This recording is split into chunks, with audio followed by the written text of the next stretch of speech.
It's recording now. So, hey guys, here we have got Georgia with us. So, Georgia, could reintroduce yourself to the audience. Hi everyone. I'm Georgia Moran. I am a Napier graduate. I was a 2-year sabbatical officer, VP Sports and Socks, for 2 years from 2018 to 2020. I now work as a regional development officer for the east of Scotland at the RYA Scotland, which is kind of sailing, boating, a couple of water sports. And I do a lot of work with Scottish student sport around the women in sport agenda. Sure, a lot of students would be delighted to see you again after a long time. Yeah. So, starting the interview, so could you tell us about your journey in sports?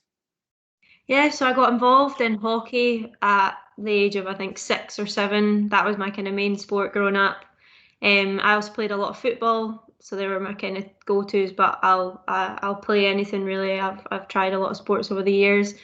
In terms of my kind of career in sport, when I came to Napier to do my music degree, in first year I got involved in the hockey club. I then quickly got on the committee and became president of the hockey club for a couple of years and was kind of running and helping organise the club pretty much the whole time I was at uni. That led me on to volunteer with ENSA, so I was activities officer for 1 year, which meant I was working a lot with Hannah Mack, who was the VP at the time. And then, I went for VP Sports and Socks for the full-time sabbatical role, and managed to do 2 years at that, which then led me into a whole world of sports development that, to be honest, I didn't really know existed before I got to uni. Great, that's a great journey. And so, who were your idols growing up across sport and why? Yeah, it's interesting. When I was younger, I don't really remember looking up to any women. There was a couple of women's football players and obviously some women's hockey, GB internationalists, Scottish players around, but the media coverage just wasn't there.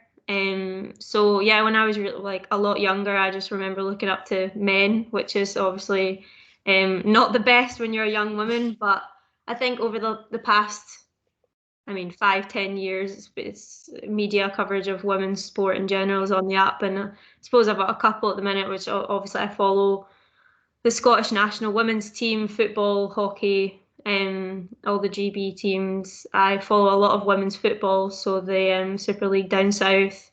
A couple of standouts would be some really influential women over in America. I follow the American women's football team quite well. They've got an amazing media presence and social media presence. But people like Megan Rapinoe, Alex Morgan, who are really paving the way for women's sport at the minute. Yeah. And do you feel like there was enough publicity of women's sport when you were younger, and has that improved now? Yeah, I think when I was younger, there was probably zero.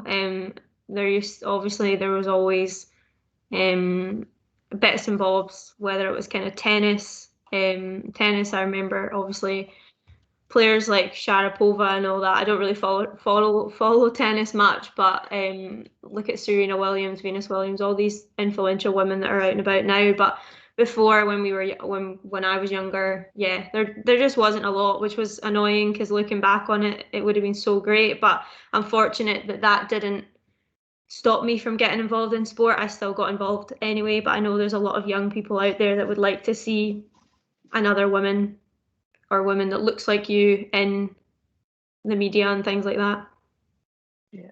So, what do you think is the biggest barrier in driving visibility of women's sport? Well, I think I have quite a strong opinion on this. I think over the years, obviously, the inequalities between women and men is still extremely it's always happening, and it's not just going to go away when you put women in the media and women in the spotlight. It's almost like at the moment, obviously media is on the way up. Women's participation in sport is on the way up, which is amazing.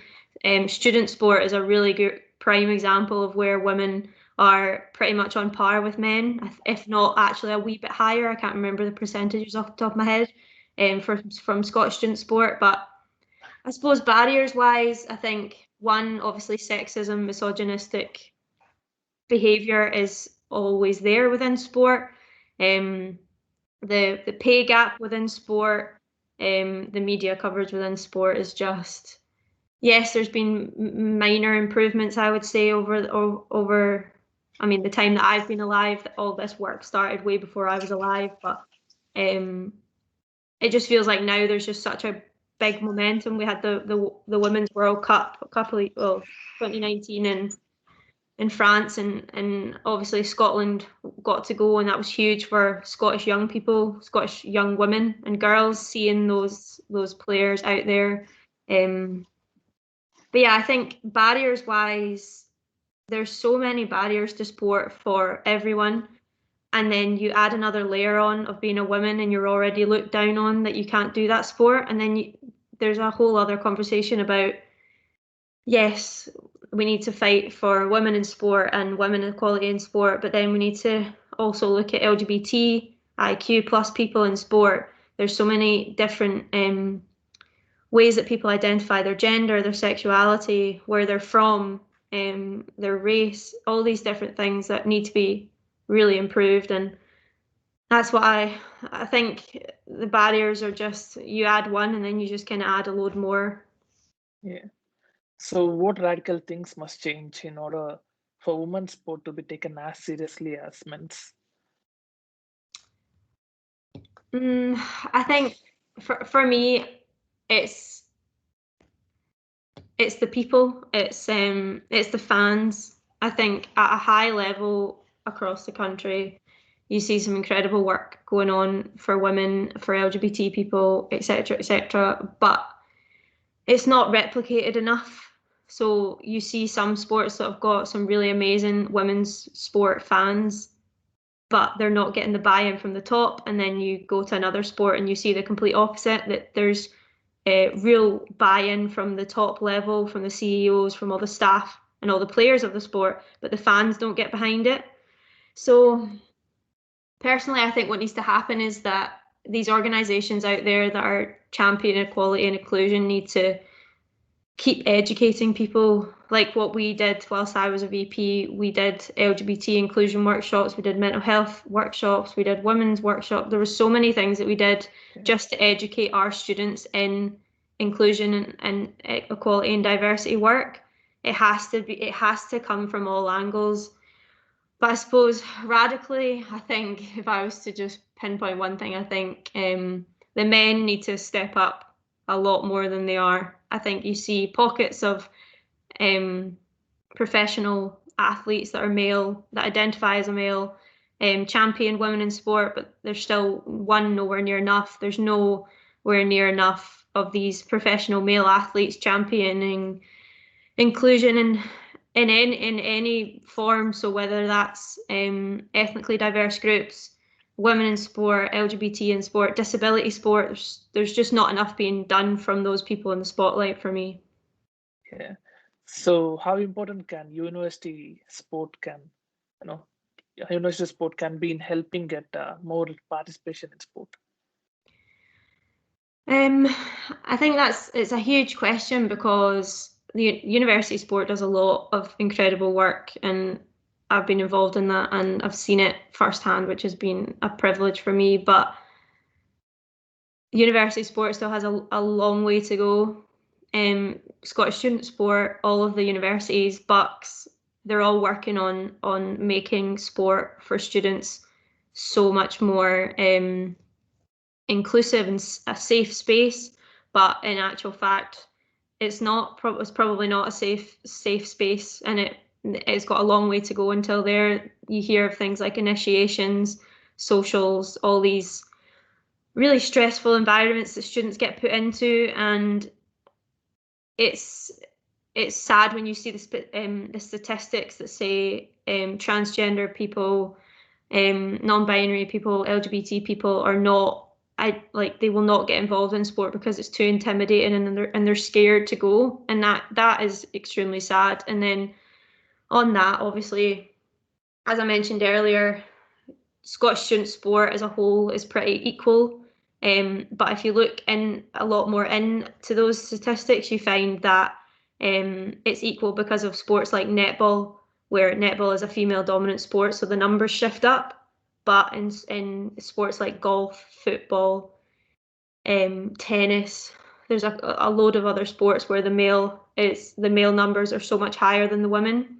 So I think student sport has a pivotal part in women's equality, but also now that we're hopefully seeing the rollout of COVID over the next kind of couple of months, student sport is going to play an absolute pivotal role in that, because there's so much still to be done and students listen. I would say I'm now working at an organisation where the demographic is extremely different to what I was working at when I was at Napier, and students working with students, and I've definitely seen how language differs, how inequalities differ, and I think the more that goes on at a grassroots level, the more that goes on at a student level in school, those younger years, those kind of pre-adulthood, if you like, but the work needs to be focused in there, and obviously we need to educate everyone, but it would be so good to see Scottish student sport and everyone within student sport and school sport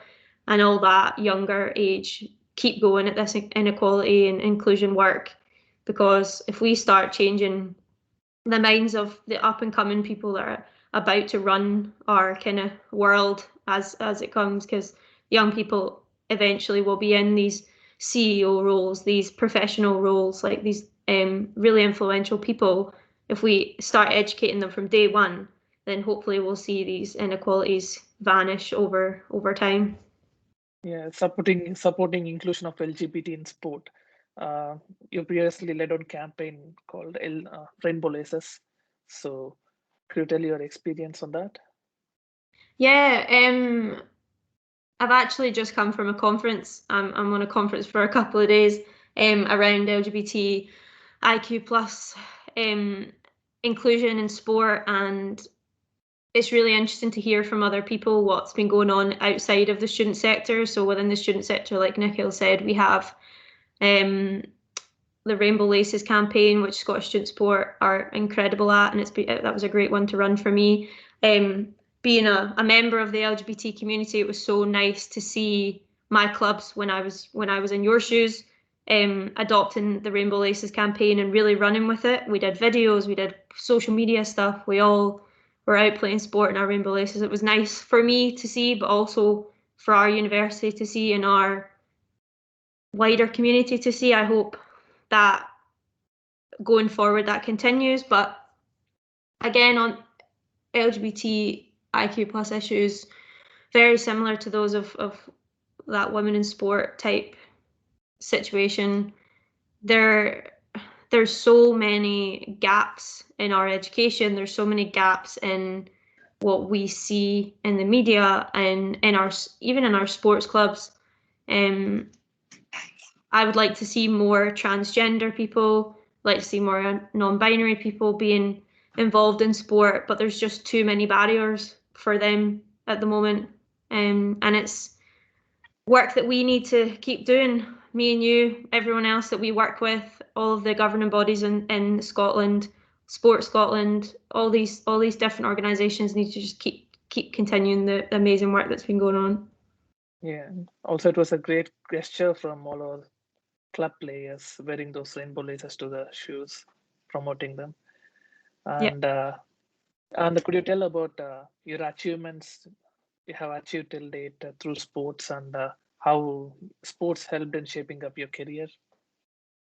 Well, as I mentioned, I did a music degree at Napier, so the plan was always to kind of come out and do some form of music. You can see my guitars are in the background. My plan was always to probably be a music teacher or something along those lines.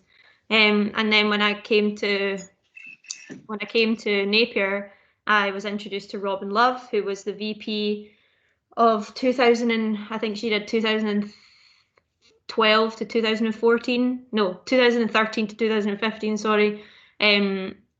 she became a really great friend of mine. She opened up the VP ENSA kind of door. She explained it all to me. She showed me the ropes, and I finally took over that role in 2018 when I had graduated. So yeah, I think Napier and ENSA has been a huge part of my career. I mean, I wouldn't be sat here with you on this call if I hadn't have got involved in the hockey club from day one, met people like Robin Love, and the staff at ENSA. I wouldn't be here.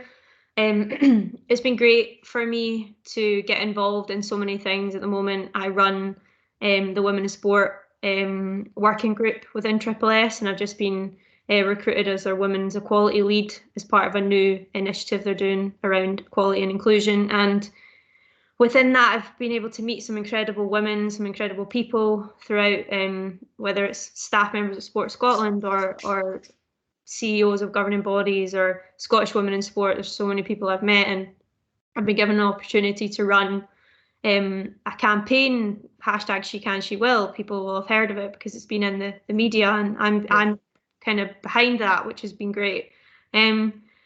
So yeah, so in summary, if I hadn't have got involved in first year, then who knows where I would be. Sport has become my career, and that's what I see myself doing. And what would you tell to the women at Napier, to motivate them to take part in sport? Yeah, I think I'd like to think whilst I was a VP and whilst I was volunteering throughout my degree, my goal was to allow and open the door for all of our students at Napier to have the same experiences that I did. I was lucky that I met the right people and volunteered myself because I'm a confident person. I wanted to get involved, but there's people out there that might not be so confident, that need a little bit of a push, and that's what I kind of lived every day by whilst I was working at ENSA, is that I was all I wanted to do was make sure that every student I met, I introduced them to sports and societies, and I introduced them to ENSA to make sure that they could get the most out of their student experience as they possibly could, like I did. But I mean, it's been great chatting to you, and it's been great. Obviously, I keep up with a lot of the Napier clubs, and I've been speaking to them frequently. A lot of my friends are still at Napier, and a lot of alumni that I still speak to. All my friends, a huge amount of my friends are all ex-Napier students. I suppose one thing I would just say is to the club members and the committee members, when we come out of COVID, just really push your membership up. People are going to want to be involved in social activities and sport, so really capitalise that. And to the students that are potentially watching this that haven't really ever been involved in sports and socs, just step out your comfort zone for that one day or that 1 hour and go along to a session and see if it's for you. There's so many like-minded people out there that you'll be able to find in sport and societies that will just change your whole career path, change your life like it did for me. So just my advice would be get involved at every possible moment. Yeah, and I think it's you who started She Can, She Will campaign, isn't it? Yeah, so Sport Scotland released the hashtag She Can, She Will a couple of years ago, along with the Women and Girls in Sport Advisory Board. There was some media around it. It never really became much of a campaign, but it was my goal to make a campaign out of it. So I have now, we have social media accounts. We're doing a webinar on International Women's Day. If you could share that, that would be great. So there's a lot going on, but yeah, I'm the one behind myself and Ailey Patterson, who works for Scottish Student Sport, and we're the ones behind the social media campaign. It's one of the most successful campaign now. I hope so. I hope it becomes that. Yeah. So yeah, it was great chatting with you. Hope our students at Napier find this helpful and useful. Yeah, I hope so. It's been nice to connect back in with you, and yeah, it's been great. Thank you. And a lot of students at Napier would be delighted to see you again after a long time of formal sabbatical. Yeah, well, hopefully we'll get a wee reunion, because it didn't end on the best note. We didn't get a final good night out or anything like that. So it'd be nice to see everyone when COVID finally starts to go away. But yeah, thanks everyone. Take care and stay safe. Yeah. See you all soon. Bye guys.